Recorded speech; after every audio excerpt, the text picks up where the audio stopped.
반갑습니다. 이병철입니다. 오늘 여러분들하고 우리가 도로병 같은 데 하나 있다 보면 타이어 판매점을 가끔 만나십니다. 거기 보면 타이어 한 거에서 가장 싼 것, 우리보다 싼 것을 찾으시면 세게 차익을 환불해 드립니다. 뭐 이런 문구들 가끔 보신 적이 있을 겁니다. 자, 그렇다면 과연 그 타이어 가게는 한국에서 정말 제일 쌀까요? 라는 거 한번 확인해 보려고 하는데요.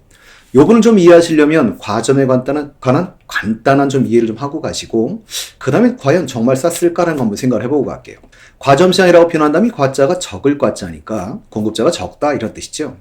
물론 적다는 건 2개에서 한 6, 7개까지를 표현하겠지만 보통 우리가 분석의 용이성을 위해서는 2개를 갖고 분석하는 경우가 좀 많습니다. 물론 2개를 갖고 분석할 때는 우리가 과점시장은 맞지만 특히 그 중에서도 듀오폴리라고 해서 우리가 복점이라는 표현을 쓰기도 합니다.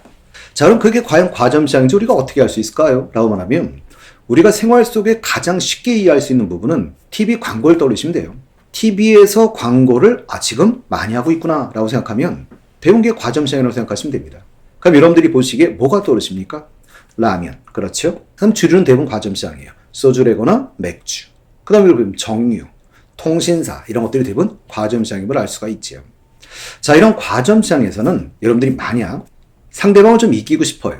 그럼 극단적인 방법은 뭐가 있을까요? 간단합니다. 가격을 낮추시면 돼요. 싸지면 싫어하는 소비자가 어디 있겠습니까? 그러니까 가격을 낮춤으로써 시장 점유율을 증대시키거나 또는 상대 기업을 무너뜨릴 수가 있는데요. 요게 조금 문제점은 있죠. 어떤 문제가 있을까요? 직접 한번 예를 들어 보십시다. 물론 현실적인 얘기는 아닙니다만 예를 들어서 대한항공이 아시아나를 완전히 제압해보고 싶어요. 그럼 뭐 하시면 되세요? 가격을 낮추면 됩니다. 갑자기 광고 나옵니다. 자, 내일부터 우리는 50% 할인합니다. 라고 광고하는 순간 아시아나는요, 가만히 있을 수가 없지요. 바로 반격을 시작합니다. 자, 우리가 왜 비행기를 탈 때 따로 돈을 계산합니까? 버스카드로 비행기를 이렇게 시작하고, 그럼 대한항공은요, 이렇게 나가겠죠. 대중의 교통수단 줄만 서세요. 이렇게 시작합니다. 둘 다 무너지죠. 문제는 가격 경쟁을 했을 때 나타나는 제일 큰 문제는 출혈 경쟁으로 이어질 수가 있고, 그것이 두 기업을 모두 무너뜨릴 수 있다는 이런 문제가 있어요. 그렇기 때문에 실제로는 가격 경쟁을 하는 것이 쉬운 건 아닙니다. 그럼 좋은 점은 품질 경쟁을 해주면 당연히 소비자 입장에서는 좋겠지만 품질 경쟁도 이렇게 만만한 건 아니지요. 그럼 서로 신경을 쓰고 싶지 않아요. 신경 안 쓰고 우리 한번 같이 먹어볼까? 이때 할 수 있는 게 뭐죠? 그렇죠. 입을 맞추시면 되지요.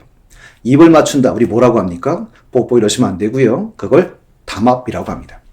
물론 담합 또는 카르텔 이렇게 표현하는데 담합과 카르텔이 똑같은 말은 아니죠. 사실은. 담합은 가격이나 수량을 합의 결정하는 것을 담합이라고 하고, 거기에 가담했던 기업군을 가리켜 카르텔을 형성한다 이렇게 표현하는데요. 보통 그냥 같은 말로 이해하셔도 큰 문제는 없을 것 같습니다. 자, 그럼 담합은 뭐가 문제일까요? 가장 쉽게 표현하면 불법입니다. 불법? 그렇다면 그걸 찾아내는 곳이 있겠죠. 그걸 찾아내는 곳 공정거래위원회고요. 그걸 찾아낼 수 있는 근거법이 있을까요? 있습니다. 독점 규제 및 공정거래에 관한 법률을 가지고 찾아내고 있죠. 그러면 왜 이게 불법인 거죠? 이렇게 말하면 담합을 한다면 기본적으로는 가격을 낮추자고 담합할까요? 아니죠. 높이자고 하겠죠. 그러니까 비싼 가격이 형성되게 될 것이고요.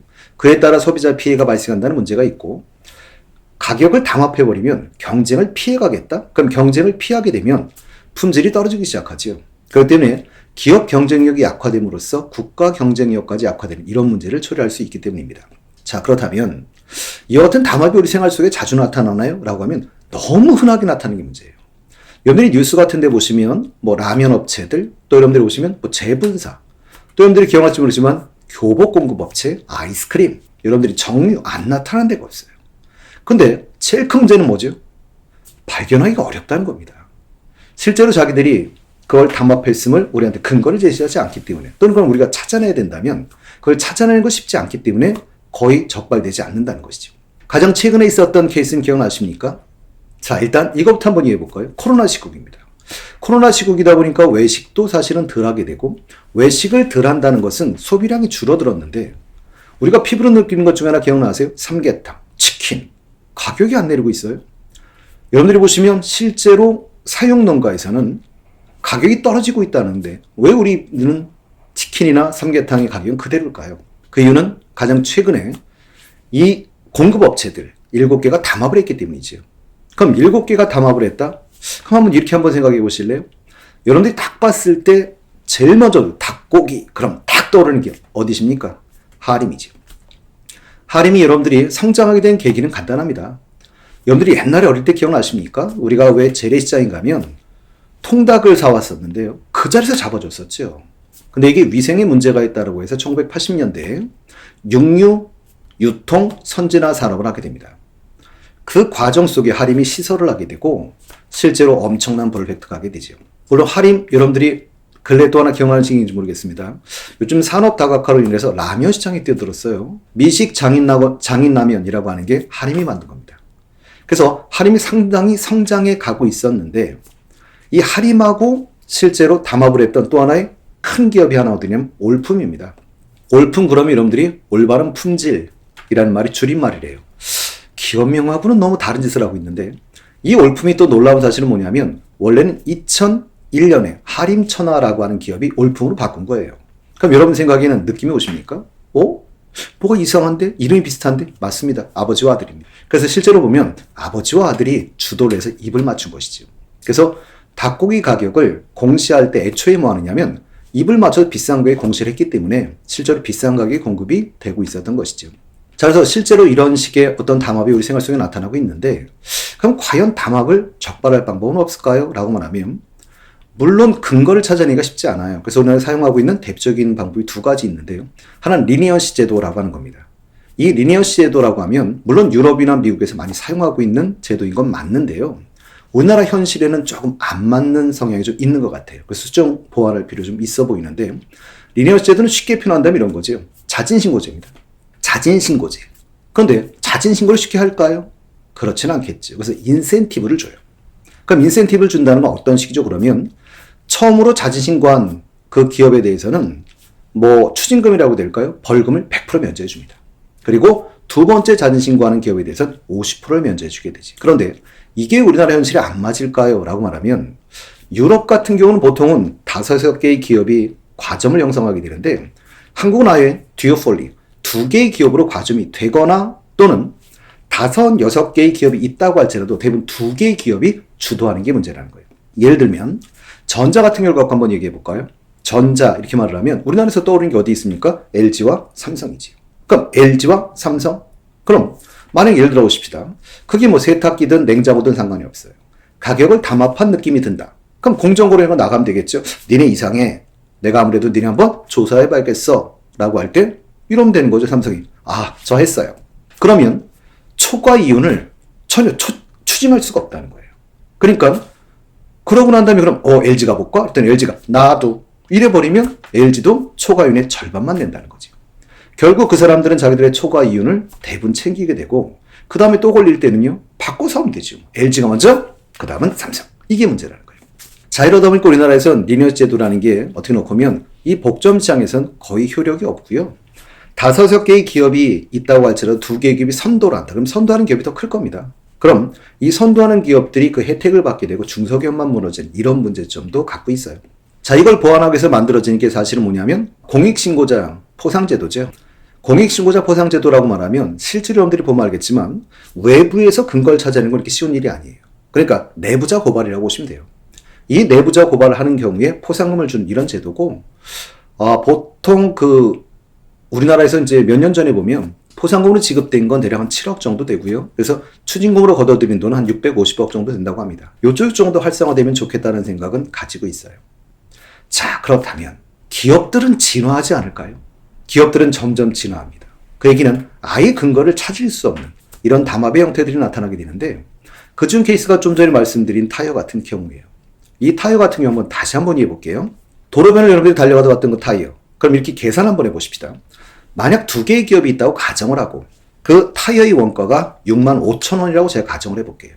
어떤 하나의 기업이 이렇게 내걸었습니다. 한 5,000원쯤 나오면 될 것 같아. 그러니까 70,000원이라고 붙이고 밖에 내겁니다. 자, 저희보다 싼 곳을 찾으시면 차액의 3배를 환불해 드리겠습니다. 이때 B 가게 또는 B 회사가 이런 생각을 했어요. 너 잘 만났다. 요번 기회에 쟤를 한번 무너뜨려 볼까? 원가가 65,000원인데 제가 5,000원 남겨? 그럼 나 2,000원만 남기지 뭐. 그럼 67,000원에 라고 내걸었습니다. 자, 여러분들은 어디서 타이어를 사시겠습니까? 이때 67,000원 B 이러시면 안 돼요. A에서 사셔야 되죠. 왜 삽니까? 이렇게 말하면 차익이 3,000원 발생했으니까 가서 말을 하면 3배, 9,000원을 돌려받을 거예요. 그러니까 결국은 61,000원에 사시게 되는 겁니다. 그럼 물어봅시다. 여러분 생각에는 B사는 어떻게 됐을까요? 망하죠. 67,000원 내걸었는데 못 팔아서 망하죠. A사는 어떻게 됐을까요? 라고 말하면 A사 입장에선 팔아서 망하죠. 왜? 원가가 65,000원인데 61,000원씩에 팔았으니 팔아서 망합니다. 자, 이 두 기업이 서로 간에 손실을 피해갈 수 있는 방법은 물론 서로 간에 전화해서 우리 얼마 받을까 안 했어도 B기업의 선택은 이제 간단합니다. 그냥 7만 원 받으셔야 돼요. 7만 원 받으면서 거의 비슷한 문구를 내거시면 됩니다. 그래서 실제로 소유자들에게 최대의 이익을 주고 있는 것 같지만 사실은 최대의 이익은 기업이 받고 있는 케이스인 거죠. 이거 말고도 여러분들이 또 생활 속에 찾아볼 수 있는 케이스는 유통업이에요. 롯데마트나 이마트 같은 데 가시면 이렇게 나와 있을 겁니다. 동일 상권 내에서 저희보다 가격이 싼 곳을 찾으시면 차액의 세부를 환불해 준다거나 또는 5,000원권 상품을 주겠다라고 내걸어요. 자, 이런 경우에 여러분들이 아까랑 똑같은 케이스를 이해하시면 돼요. 그래서 그냥 서로 특별하게 만나지 않아도 저절로 가격을 체크해서 같은 가격을 받게 되는 것이지요. 소비자들에겐 가장 싸게 팔고 있다는 어떤 신뢰를 줌과 동시에 자기들은 이윤을 가장 많이 챙기고 있는 거예요. 그런데 여기서 우리가 하나 하고 갑시다. 뭐냐면 이런 유통업 쪽은 우리가 보기엔 하나의 단점이 있어요. 상품이 너무 많다는 거예요. 너무 많다 보니까 그걸 매일매일 서로 맞추기는 어렵습니다. 그래서 우리가 합리적 소비자가 된다는 건 가서 정말로 체크하세요. 정말로 체크하시고 차익이 발생하거든 그걸 신고하셔갖고 차익을 받아가세요. 또는 상품권을 받아가세요. 물론 이런다고 해서 쉽게 바뀌진 않을 겁니다. 실제로 유통업에서는 그렇게 해서 나가는 돈이 저 같은 사람 때문에 나가는 돈이 있다고 할지라도 한 달 다 지불해봤자 몇십만 원 안 됩니다. 그렇기 때문에 최고의 광고 기법으로 사용되고 있는 것인데 그래도 우리가 그것은 점점 변화시켜 가려는 노력은 해주셔야 될 것 같습니다. 앞으로는 기업들이 어떤 형태의 담합으로 또 새롭게 변화해 갈지 모르겠지만 그건 분명히 우리에겐 손실입니다. 우리도 그걸 찾아내려고 노력하시는 분들이 되면 좋겠습니다.